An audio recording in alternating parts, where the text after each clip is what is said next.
Hello student, welcome to this YouTube channel Harish study centre. और आज हम डिस्कस करेंगे स्टूडेंट क्लास 12th का जो टॉपिक है हमारे पास आवेश, उसके बारे में स्टूडेंट कुछ बेसिक से डिटेल अपन डिस्कस करेंगे। स्टूडेंट सबसे पहले अपन आवेश के बारे में थोड़ा सा और जानेंगे कि आवेश रियल में है क्या और उसके बारे में कैसे मैकेनिज्म होती है। स्टूडेंट हमने यहाँ से क्लास 12th के जो काफ़ी लेक्चर अपलोड कर दिए फर्स्ट चैप्टर के, लेकिन फिर भी यहाँ पे थोड़ा सा और डिटेल से चेक करते हैं। तो सबसे पहले अपन आवेश की बात करें तो यहाँ पे आवेश को इंग्लिश में कहते हैं स्टूडेंट चार्ज। क्या कहते हैं स्टूडेंट? चार्ज। ये क्लास 12th का स्टूडेंट फर्स्ट चैप्टर है, लेकिन यहाँ पे थोड़ा और डिटेल से चेक कर रहे हैं स्टूडेंट। देखो ध्यान से, आवेश के बारे में बात करें तो आवेश क्या था? एक ऊर्जा का एक रूप था जो क्या करता है? वस्तुओं को आकर्षित या प्रतिकर्षित करता है। लेकिन इसकी एक और परिभाषा देख सकते हैं कि जब भी अपन किसी वस्तु को रगड़े, क्या करें स्टूडेंट? वस्तु को रगड़ने पर रगड़ने पर या फिर वस्तुओं को परस्पर रगड़ने पर, क्या है स्टूडेंट? परस्पर रगड़ने पर यदि उनमें आकर्षण या प्रतिकर्षण का गुण उत्पन्न हो जाता है। वापस से रिपीट करते हैं स्टूडेंट, यदि अपन कोई किसी वस्तुओं को आपस में रगड़े या फिर क्या करें, उनको परस्पर रगड़ने पर उनमें यदि आकर्षण या प्रतिकर्षण का एक बल अनुभव हो, क्या हो स्टूडेंट? आकर्षण या प्रतिकर्षण का बल अनुभव हो। क्या स्टूडेंट हो? बल अनुभव हो। यदि बल अनुभव हो तो वो क्या कहलाता है स्टूडेंट? तो वो आवेश कहलाता है। क्या कहलाता है स्टूडेंट? आवेश कहलाता है। अब एक बार रिपीट करते हैं स्टूडेंट, यदि किसी वस्तुओं को आपस में रगड़ने पर यदि उनमें आकर्षण या प्रतिकर्षण, स्टूडेंट आकर्षण का मतलब क्या होता है कि वस्तु अपने ओर खींचेगी, और ठीक है ना। और यदि प्रतिकर्षण का मतलब क्या है कि वस्तु एक दूसरे से दूर जाएगी। तो यदि वस्तुओं को रगड़ने पर उनमें आकर्षण या प्रतिकर्षण का गुण उत्पन्न हो जाता है तो फिर वो क्या कहलाता है? आवेश कहलाता है स्टूडेंट। क्या कहलाता है? आवेश। अब आवेश के बारे में यदि सीखे अपन तो आवेश दो प्रकार का होता है। पहला क्या होता है स्टूडेंट? धनावेश। क्या होता है स्टूडेंट? धनावेश। और दूसरा क्या होता है? ऋणावेश। दूसरा होता है ऋणावेश। यदि अपन बात करें यहाँ धनावेश की तो अपन एक एग्जांपल ले सकते हैं स्टूडेंट जब वैज्ञानिकों ने रिसर्च निकाला, जब धनावेश की बात की गई तो उन्होंने कहा कि जब अपन कांच की छड़ है और उसको क्या करें, रेशम के टुकड़े के साथ या फिर रेशम के कपड़े के साथ क्या करें, उनको घर्षण करें। जैसे यहाँ पे हमारे पास एक कांच की छड़ है, सपोज ये क्या है स्टूडेंट? ये क्या है? कांच की छड़। ये कांच की छड़ है और स्टूडेंट अपन क्या करें, एक रेशम के कपड़े के साथ इनको क्या करें, आपस में घर्षण करें। ये क्या है? रेशम का कपड़ा। जब अपन कांच की छड़ और रेशम के कपड़े के साथ अपन क्या करें, उनको घर्षण करें, तो फिर क्या होता है स्टूडेंट? कुछ चार्ज है वो इनके ऊपर आ जाता है। जैसे माना ये जो चार्ज था, कुछ चार्ज है वो यहाँ कांच की छड़ के ऊपर आ जाएगा और कुछ चार्ज कहाँ आ जाएगा? रेशम के कपड़े के ऊपर। तो जो चिन्ह परिपाटी थी, जो वैज्ञानिकों ने रिसर्च निकाला, उसके अकॉर्डिंग क्या था कि जो कांच की छड़ है उसके ऊपर जो आवेश आया उसको क्या माना है स्टूडेंट? धनावेश माना। क्या माना है स्टूडेंट? धनावेश। तो इसका मतलब जो कांच की छड़ के ऊपर जो भी आवेश आया वो चिन्ह परिपाटी के अनुसार क्या माना गया? धनावेश। तो वही धनावेश कहलाता है। वापस से सुनो, और जो रेशम का कपड़ा था उसके ऊपर जो आवेश आया उन्हें चिन्ह परिपाटी के अनुसार क्या माना गया? ऋणावेश माना गया। वापस से इसकी परिभाषा सुनते हैं अपन धनावेश की, कि यदि अपन किसी कांच की छड़ को क्या करें, रेशम के कपड़े के साथ रगड़ने पर या घर्षित करने पर जो कांच की छड़ पर चिन्ह परिपाटी के अनुसार जो आवेश आया उसे क्या माना गया? धनावेश माना गया। और जो रेशम का कपड़ा था उसके ऊपर जो आवेश आया उसे क्या माना गया? ऋणावेश। अब यहां से अपन ये सीख सकते हैं कि जो वही आवेश था उसे क्या नाम दिया गया? ऋणावेश, जो रेशम के कपड़े पर आया। वापस से सुनो स्टूडेंट, परिभाषा के रूप में, यदि अपन कांच की छड़ को रेशम के कपड़े के साथ रगड़े तो फिर जो कांच की छड़ के ऊपर जो आवेश आया चिन्ह परिपाटी के अनुसार वो धनावेश है, और वो क्या कहलाता है? धनावेश। और रेशम के कपड़े के ऊपर जो आवेश था उसे चिन्ह परिपाटी के अनुसार क्या माना गया स्टूडेंट? ऋणावेश माना गया। तो यहां से हम सीख सकते हैं कि आवेश कितने प्रकार का था? दो प्रकार का। पहला क्या था? धनावेश, और दूसरा क्या था? ऋणावेश। अब यदि अपन बात करें आवेशों की तो एक होता है आवेशों का इलेक्ट्रॉनिक सिद्धांत। वो क्या होता है? देखो ध्यान से, एक होता है स्टूडेंट हमारे पास आवेशों का आवेशों का इलेक्ट्रॉनिक सिद्धांत, इलेक्ट्रॉनिक सिद्धांत, आवेशों का इलेक्ट्रॉनिक सिद्धांत। यदि अपन बात करें इनकी इंग्लिश में लिखने की तो यहाँ पे लिख सकते हैं इलेक्ट्रॉनिक थ्योरी ऑफ चार्ज। यहां से लिख सकते हैं electronic theory, electronic theory, theory of charge, theory of charge. अब स्टूडेंट जो इलेक्ट्रॉनिक थ्योरी ऑफ चार्ज था वो क्या था स्टूडेंट? देखो ध्यान से, जब अपन किसी पदार्थ की बात करें तो पदार्थ किसके मतलब किससे मिलकर बना होता है? तत्व से। देखो स्टूडेंट, जब अपन पदार्थ की बात करेंगे तो पदार्थ मिलकर बना होता है तत्व से। और तत्व किससे मिलकर बना होता है स्टूडेंट? अणु से। तत्व मिलकर बना होता है अणुओं से। और अणु किससे मिलकर बना होता है स्टूडेंट? परमाणु से। किससे मिलकर बना होता है? परमाणु से। अब जब अपन परमाणु के बारे में बात करें तो परमाणु के जो नाभिक के अंदर क्या होता है स्टूडेंट? प्रोटॉन और न्यूट्रॉन।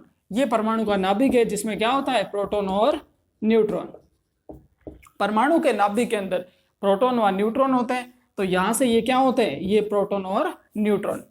और इनकी जो परमाणु की बाह्य कक्षा है उसके अंदर क्या करते हैं? इलेक्ट्रॉन गति करते हैं। परस्पर जो इलेक्ट्रॉन है वो आपस में क्या करते हैं? गति करते हैं स्टूडेंट। अब जो न्यूट्रॉन है उसके ऊपर कोई चार्ज नहीं होता है स्टूडेंट, न्यूट्रॉन होता है वो उदासीन होता है। तो यहां से लिख सकते हैं कि जो न्यूट्रॉन है वो क्या है? उदासीन। क्या है? न्यूट्रॉन हमारे पास था वो क्या है? उदासीन। अब यदि प्रोटॉन है जिसके ऊपर आवेश कितना होता है स्टूडेंट? प्रोटॉन के ऊपर धनावेश होता है और वो धनावेश होता है 1.6 × 10⁻⁻19 कूलम। ठीक है स्टूडेंट। अब आवेश के बारे में बात करें तो आवेश का मात्रक क्या होता है? कूलम। क्या होता है स्टूडेंट? कूलम। ये भी समझ लो, इसका मात्रक होता है कूलम। कूलम जिसे किससे लिखते हैं? सी से। किससे लिखते हैं स्टूडेंट? सी से। अब ध्यान रखना वापस से, इसका मात्रक होता है कूलम और जिसे लिखते हैं किससे हैं? सी से। सी से। अब यदि बात करें यहाँ पे, न्यूट्रॉन तो उदासीन होता है जिसके ऊपर कोई आवेश नहीं होता, लेकिन जो प्रोटॉन होता है उसके ऊपर क्या होता है? धनावेश होता है। और वो कितना होता है? 1.6 × 10⁻⁻19 कूलम। अब इसके हिसाब से इलेक्ट्रॉन के ऊपर भी आवेश होता है। तो इलेक्ट्रॉन के ऊपर जो लगने वाला आवेश होता है वो माइनस का 1.6 × 10⁻⁻19 कूलम। कहने का मतलब वही आवेश रहता है, लेकिन वो क्या होता है? ऋण फॉर्म में रहता है, माइनस की फॉर्म में रहता है। तो यहां से हम लिख सकते हैं कि इलेक्ट्रॉन का जो आवेश है वो क्या होता है? ऋणावेशित होता है। अब यदि अपन परमाणु की बात करें तो परमाणु के अंदर यदि इलेक्ट्रॉन और प्रोटॉन बराबर संख्या में, यदि इलेक्ट्रॉनों की संख्या और प्रोटॉनों की संख्या बराबर है तो फिर वो परमाणु होगा वो उदासीन होगा। क्या होगा स्टूडेंट? उदासीन होगा। कहने का मतलब यदि इलेक्ट्रॉनों की संख्या और प्रोटॉनों की संख्या यदि बराबर हो तो वो परमाणु क्या होगा? उदासीन होगा। परमाणु यहां से क्या होगा? उदासीन होगा।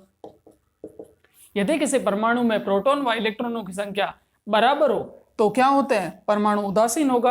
अब यदि यहां बात करें तो कभी कभी क्या होता है कि परमाणु से इलेक्ट्रॉन कैसे निकलते हैं? तो आपको पता होना चाहिए कि जो इलेक्ट्रॉन होते हैं वो परमाणु की बाह्य कक्षाओं में चक्कर लगाते रहते हैं। तो ये सारी जो बाह्य कक्षाएं होगी इसमें जो इलेक्ट्रॉन है वो बाह्य कक्षाओं में चक्कर लगाते हैं।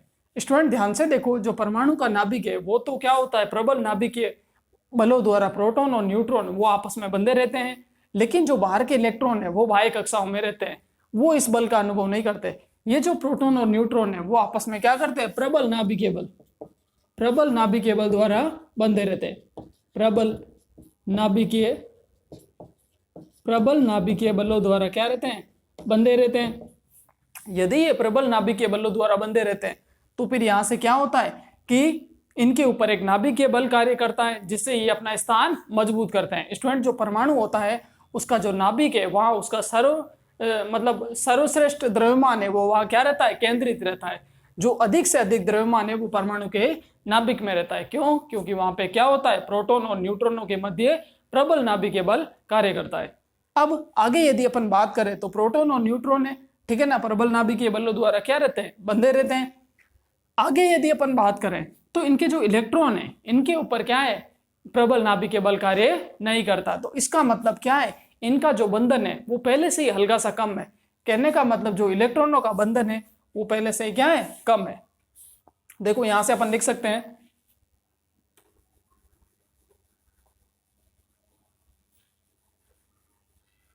अब स्टूडेंट यहां से देखो, जो इलेक्ट्रॉनों का बंधन है वो पहले से क्या है, कम है। इलेक्ट्रॉनों का बंधन क्या है, कम है। किसकी तुलना में, प्रोटॉन और न्यूट्रॉन की तुलना में, प्रोटॉन और न्यूट्रॉन की तुलना में। क्यों स्टूडेंट, क्योंकि प्रोटॉन और न्यूट्रॉनों के बीच में प्रबल नाभिकीय बल कार्य कर रहा है, लेकिन यहाँ पे कार्य नहीं करता।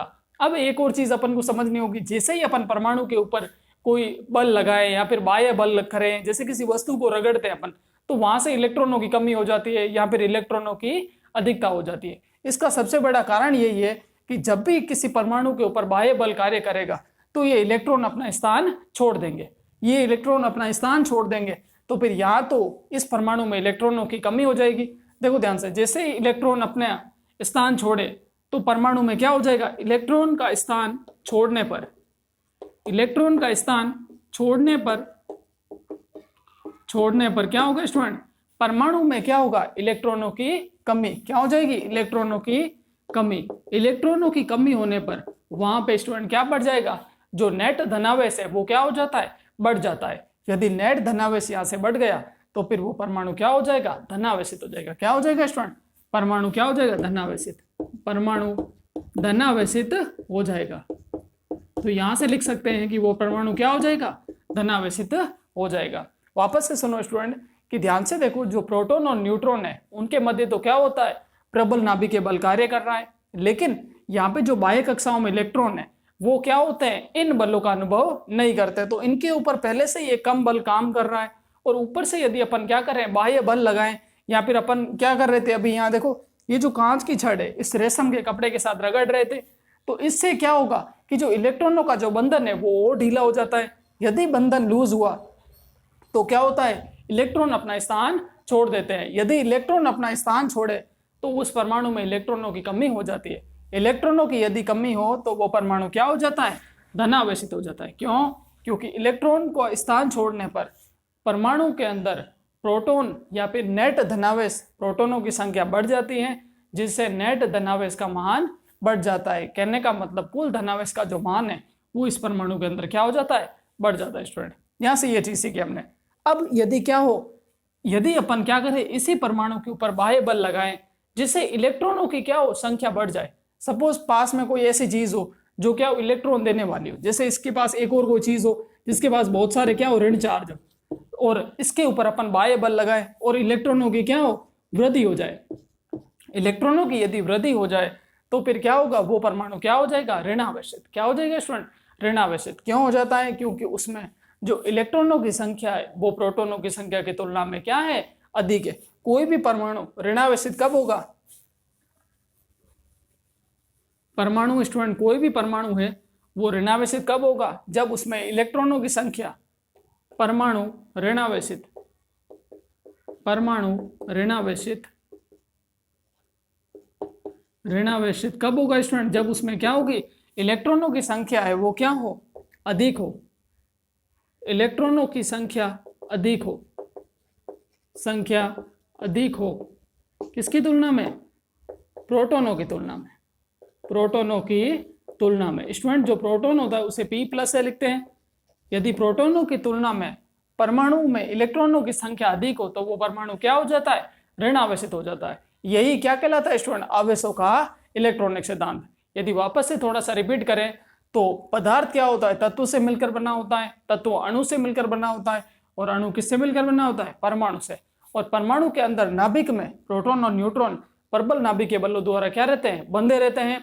एक बहुत ही अधिक बल द्वारा क्या रहते हैं, ये आपस में जुड़े रहते हैं।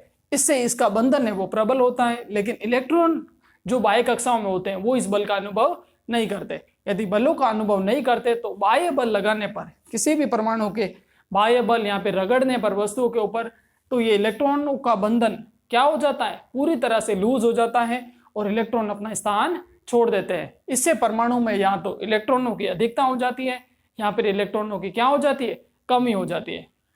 यदि इलेक्ट्रॉनों की अधिकता हो तो वो क्या कहलाते हैं, तो वो परमाणु क्या हो जाता है, ऋणावेशित हो जाता है। क्यों, क्योंकि माइनस का चार्ज बढ़ गया। और इलेक्ट्रॉनों की कमी होने पर उस परमाणु में प्रोटॉनों की अधिकता हो जाती है, तो प्रोटॉनों की अधिकता होने पर वो परमाणु क्या हो जाता है, धनावेशित परमाणु हो जाता है। अब आगे अपन इसका वो नेक्स्ट टॉपिक है वही डिस्कस करते हैं इसी के अंदर ही। आगे अपन देखते हैं स्टूडेंट आवेश के गुण। ठीक है स्टूडेंट,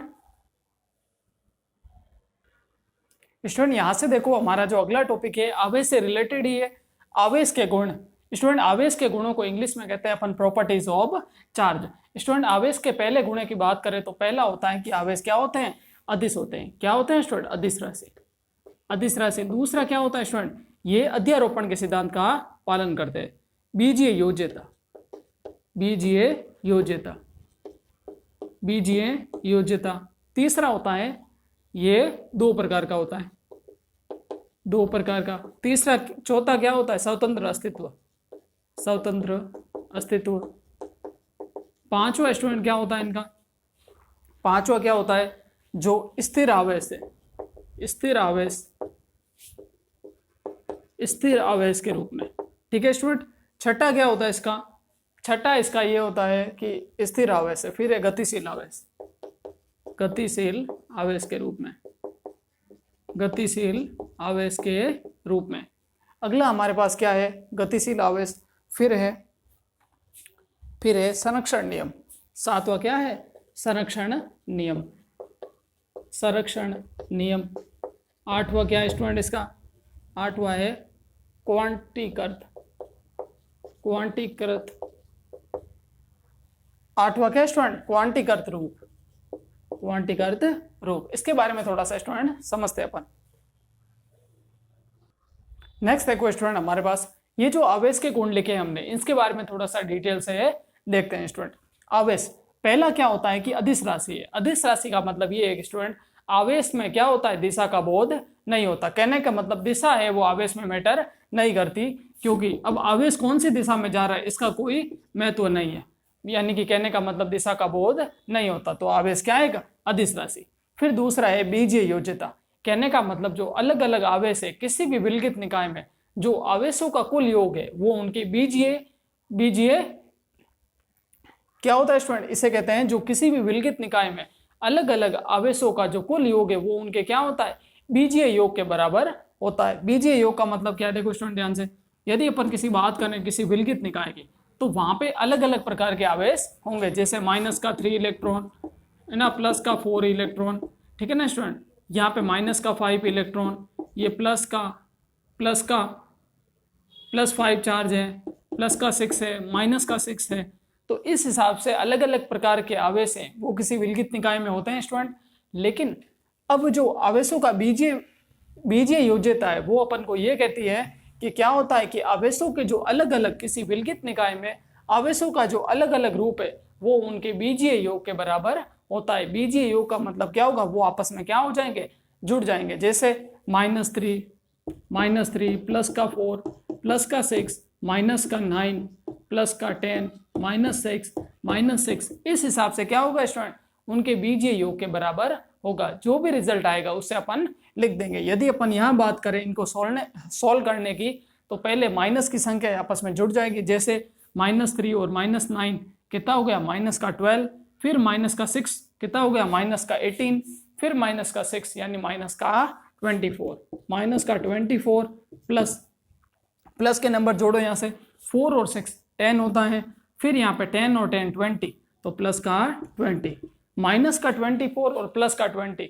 तो यहाँ से हो जाएगा -4e इलेक्ट्रॉन। तो यहाँ से अपन को ये सीखने को मिला कि किसी भी विलगित निकाय में जो आवेशों का कुल योग है वो उनके बीजीय योग के बराबर होता है, चाहे वो आवेश प्लस का हो या माइनस का, उनका बीजीय योग करेंगे अपन।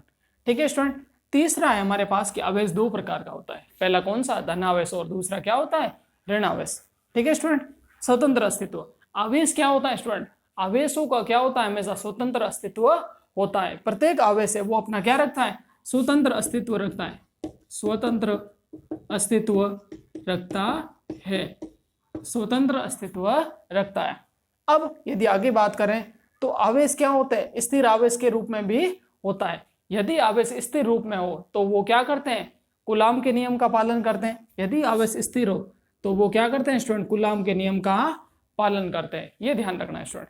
आवेश स्थिर हो तो वो क्या करते हैं, कूलाम के नियम का पालन करते हैं, कूलाम नियम का। और यदि आवेश गतिशील क्या हो, यदि आवेश के मध्य क्या हो, गति हो, गतिशील आवेश होंगे तो उनके मध्य क्या होगा, विद्युत क्षेत्र भी उत्पन्न होगा और क्या होगा कि चुंबकीय क्षेत्र भी उत्पन्न होगा। कहने का मतलब स्टूडेंट, स्थिर आवेशों के मध्य ओनली क्या होता है, विद्युत क्षेत्र। जो स्थिर आवेश है उनके मध्य क्या होता है, स्थिर आवेशों के मध्य ओनली क्या होता है, विद्युत क्षेत्र उत्पन्न होता है, जो क्या होता है, कूलाम के नियम का पालन करते हैं। विद्युत क्षेत्र और किस नियम द्वारा, कूलाम के नियम द्वारा, कूलाम नियम द्वारा। और जो गतिशील आवेश होते हैं वहां पे क्या होता है, विद्युत क्षेत्र भी उत्पन्न होता है लेकिन साथ साथ में चुंबकीय क्षेत्र भी उत्पन्न होता है। जो आने वाले चैप्टर होंगे उसमें अपन क्या पढ़ेंगे, गतिशील आवेशों के बारे में, जहां से चुंबकीय क्षेत्र किस प्रकार काम करता है वो भी अपन डिटेल से देखेंगे। तो गतिशील आवेशों के मध्य, तो यहां लिख सकते हैं अपन,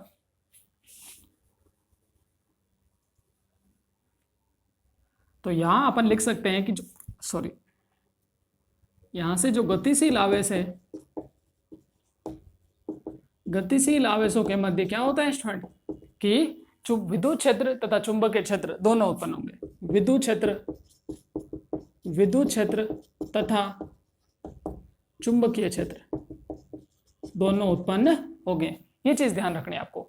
स्थिर आवेशों के मध्य ओनली विद्युत क्षेत्र उत्पन्न होता है जो कूलाम के नियम का पालन करता है, लेकिन जो गतिशील आवेश होते हैं वहां पे क्या होता है, विद्युत क्षेत्र के साथ साथ क्या होता है, चुंबकीय क्षेत्र भी उत्पन्न होता है, जिसे कहते हैं मैग्नेटिक फील्ड इंग्लिश में, है ना स्टूडेंट। अब अगला देखो, हमारे पास है 7वां नियम है संरक्षण का नियम। कहने का मतलब जो आवेश है वो संरक्षण नियम का पालन करते हैं। आवेश को ना तो उत्पन्न किया जा सकता है ना ही नष्ट किया जा सकता है, वरन एक रूप से दूसरे रूप में ट्रांसफर किया जा सकता है। जैसे किसी परमाणु में इलेक्ट्रॉनों की अधिकता है तो यहां से क्या होगा, इलेक्ट्रॉनों का ट्रांसफर कर सकता है। यदि ये परमाणु इलेक्ट्रॉनों का ट्रांसफर करे तो यहाँ पे क्या होगा, प्लस चार्ज हो जाएगा, और यहाँ पे क्या हो जाएगा, ऋण चार्ज हो जाएगा। यहाँ पे क्या हो जाएगा, ऋण चार्ज। वैसे वैसे यदि अपन एक और एग्जाम्पल लें तो हमने एग्जाम्पल लिया था कि एक कांच की छड़ है जिसके ऊपर क्या हो, कांच की छड़ और रेशम के कपड़े को आपस में रगड़े तो कांच की छड़ क्या हो जाती है, धनावेशित। कांच की छड़ क्या हो जाती है, धनावेशित, और रेशम का कपड़ा क्या हो जाता है, ऋणावेशित हो जाता है। कांच की छड़ धनावेशित, वहां रेशम का कपड़ा ऋणावेशित होने से क्या हो जाता है, कांच की छड़ पर धनावेश का मान बढ़ गया और रेशम के कपड़े पर इलेक्ट्रॉनों का मान बढ़ गया। लेकिन स्टूडेंट आप ध्यान से देखो कि जब भी अपन वापस से इनको मिलाएंगे तो जो कुल आवेश है, किसी भी निकाय का जो कुल आवेश होगा वो अभी भी क्या है स्टूडेंट, उदासीन है। जो कुल आवेश होगा वो हमेशा क्या होगा, उदासीन। कहने का मतलब विलगित निकाय के अंदर यदि अपन सिस्टम को वापस से जोड़ें, जैसे कांच की छड़ और रेशम का कपड़ा, इनको वापस मिलाएंगे तो कहने का मतलब इनका जो कुल आवेश होगा प्लस और माइनस का मिला के वो हमेशा क्या होगा, संरक्षित रहेगा। वो एक क्या रहेगा, उदासीन रहेगा। यदि कुल आवेश है वो क्या रहेगा, हमेशा उदासीन। ये ध्यान रखना। हमने जब रगड़ा तभी इनके आवेशों के मध्य क्या हो गया, अंतर उत्पन्न हो गया। कोई वस्तु धनावेशित हो गई, जैसे ये जो कांच की छड़ थी, ये कांच की छड़ थी, ये तो क्या हो गई स्टूडेंट, धनावेशित हो गई। और जो रेशम का कपड़ा था ये क्या हो गया, ऋणावेशित हो गया। रेशम का कपड़ा, रेशम का कपड़ा क्या हो गया स्टूडेंट, ऋणावेशित हो गया। लेकिन अब यदि वापस बात करें तो इनको जब वापस से मिलाया जाएगा तो उदासीन अवस्था में या फिर विलगित निकाय में नेट आवेश है वो वापस से क्या रहेगा, विलगित रहेगा, उदासीन रहेगा। ये चीज क्लियर हो गई यहाँ से। इसका मतलब क्या है, आवेश है वो संरक्षण नियम का पालन करते हैं कि आवेशों को ना तो उत्पन्न किया जा सकता है ना ही नष्ट किया जा सकता है, वरन एक रूप से दूसरे रूप में बदला जा सकता है या ट्रांसफर किया जा सकता है। अब आपको ये पता होना चाहिए स्टूडेंट, जो हमारी प्रकृति है उसमें ये सारी चीजें क्या है, मौजूद है, इसीलिए हम ये सारे काम कर पाते हैं। यदि आवेश नहीं होता तो आवेश हमने नहीं बनाया, बस हमने आवेशों के बारे में कुछ जानकारियां इकट्ठा की है, थोड़ा बहुत जाना है, लेकिन ये सारी प्रकृति में मौजूद है, हमने इनको बनाया नहीं है, हमने बस इनको जाना है। ये चीज ध्यान रखना, ठीक है स्टूडेंट। अब अगला है 8वां, क्वांटीकृत रूप। आवेश हमेशा क्या होते हैं, क्वांटीकृत रूप में होते हैं। इसका आप क्या करोगे, इस लेक्चर में आपने प्रीवियस लेक्चर में देखा होगा कि आवेश हमेशा क्या होते हैं, क्वांटीकृत। क्वांटीकृत का मतलब होगा कि जब भी किसी परमाणु से इलेक्ट्रॉन निकलेंगे तो वो क्या होंगे, संख्याओं के सरल गुणक के रूप में होंगे। क्या होंगे स्टूडेंट, संख्याओं के सरल गुणक के रूप में। इलेक्ट्रॉन जब भी निकलेंगे तो वो संख्याओं के सरल गुणक में, Q = Ne, जहाँ n का मान कितना होता है, 1 2 3 और से लेकर कहां तक रहेगा, अनंत तक। क्वांटीकृत का मतलब ये है कि इलेक्ट्रॉन है वो हमेशा क्या निकलेंगे, एक पूर्ण गुणक के रूप में निकलेगा, सरल गुणक के रूप में निकलेगा, दशमलव संख्या नहीं आएगी यहाँ पे, ठीक है ना स्टूडेंट। तो ये ध्यान रखना कि इलेक्ट्रॉन हमेशा क्या रहेंगे, पूर्ण गुणक में रहेंगे, जहां n क्या होगी, एक प्राकृत संख्या होगी। क्लियर है स्टूडेंट, यानी कि 1 इलेक्ट्रॉन 2 इलेक्ट्रॉन, n का मान चेंज करते जाएंगे तो वैसे 10 इलेक्ट्रॉन, कहने का मतलब सरल गुणक के रूप में होगा। स्टूडेंट यहाँ से हमने सीखा कि आवेशों के जो गुण हैं उनके बारे में हमने डिटेल से डिस्कस करा। स्टूडेंट नेक्स्ट यहाँ से चेक करते हैं अपन। स्टूडेंट यहाँ से हमारे पास नेक्स्ट टॉपिक है आवेश का ही, वो होता है मूल आवेश। स्टूडेंट मूल आवेश क्या होता है, तो मूल आवेश के बारे में बात करें तो आवेश का जो न्यूनतम मान है वो क्या कहलाता है, मूल आवेश। आवेश का न्यूनतम मान क्या कहलाता है, मूल आवेश कहलाता है। आपको ये ध्यान रखना है स्टूडेंट कि जो वैल्यू कम से कम होगी आवेश की वो उसका क्या कहलाएगा, मूल आवेश। किसी भी निकाय में, ये अपन निकाय की बात कर रहे हैं, जब अपन अलग अलग चीजों के ऊपर क्या करें, बात करें, जैसे अपन कांच की छड़ को रेशम के कपड़े से रगड़ रहे हैं, तो उस समय जो आवेश का जो न्यूनतम मान है वो क्या कहलाएगा, मूल आवेश कहलाएगा। अब यहाँ से आवेश का संरक्षण भी है स्टूडेंट, कि आवेश का संरक्षण हमने पहले पढ़ लिया है कि आवेश का संरक्षण क्या होता है स्टूडेंट, कि आवेश को ना तो उत्पन्न किया जा सकता है ना ही नष्ट किया जा सकता है, वरन एक रूप से दूसरे रूप में बदला जा सकता है। अगला टॉपिक देखते हैं स्टूडेंट अपन। अब यहाँ से है कि दो आवेशों के मध्य अन्योन्य क्रिया है, वो अपन स्टूडेंट देखेंगे अपन नेक्स्ट लेक्चर में। स्टूडेंट यहाँ से यदि आपको कोई भी डाउट इंक्वायरी रहती है तो प्लीज आप कमेंट सेक्शन में लिख सकते हैं, और यदि इसके बाद अपन यहाँ से आवेश के बेसिक में एक और लेक्चर यूज करेंगे जिसके बारे में अपन आवेश के बारे में थोड़ा और जानेंगे student. Thank you for watching this video.